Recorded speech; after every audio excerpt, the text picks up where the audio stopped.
संपत्ति, संतोष और शांति। बहुत समय पहले की बात है। एक छोटे से राज्य में एक धनी सेठ रहता था। उसके पास असीमित धन दौलत थी, परंतु फिर भी वह संतोष और शांति की खोज में भटकता रहता था। उसे कदम कदम पर यह चिंता सताती कि उसकी संपत्ति सुरक्षित रहे और वह हमेशा और अधिक की चाह में रहता। एक दिन सेठ को खबर मिली कि महान संत गौतम बुद्ध पास के गांव में पधारे हैं।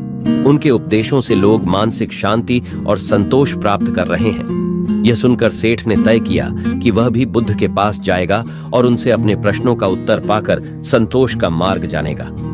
अगले ही दिन सेठ बुद्ध के पास पहुंचा। बुद्ध ने अपनी शांत आंखों और मधुर मुस्कान से उसका स्वागत किया। सेठ ने अपने मन की व्यथा बुद्ध के सामने रखी। भगवान, मेरे पास अपार धन है, लेकिन मेरा मन सदैव अशांत रहता है। मुझे लगता है कि मैं कभी संतुष्ट नहीं हो पाऊंगा। कृपया मुझे इससे मुक्त होने का मार्ग बताएं। बुद्ध ने कुछ क्षणों के लिए अपनी आंखें बंद कीं, फिर बोले, प्रिय मित्र, संतोष बाहरी वस्तुओं से नहीं बल्कि आंतरिक समझ से आता है।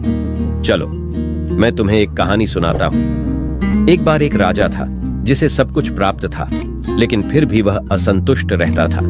उसने अपने मंत्री से कहा कि वह संतोष की खोज करना चाहता है।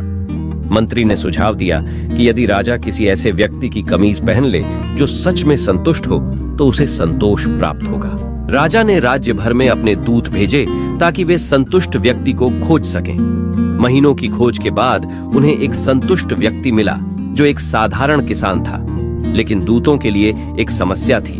उस किसान के पास पहनने के लिए कमीज ही नहीं थी।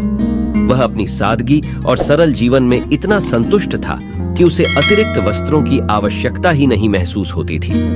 बुद्ध ने सेठ की ओर देखा और कहा, संतोष का अर्थ है अपने भीतर की स्थिति को स्वीकार करना और अपने पास जो है उसमें खुश रहना। तुम्हारा धन तब तक संतोष नहीं ला सकता जब तक तुम उसे बांटने की कला नहीं सीखते। बुद्ध ने सुझाव दिया, तुम अपने धन का एक हिस्सा उन लोगों के लिए उपयोग करो जिन्हें वास्तव में जरूरत है।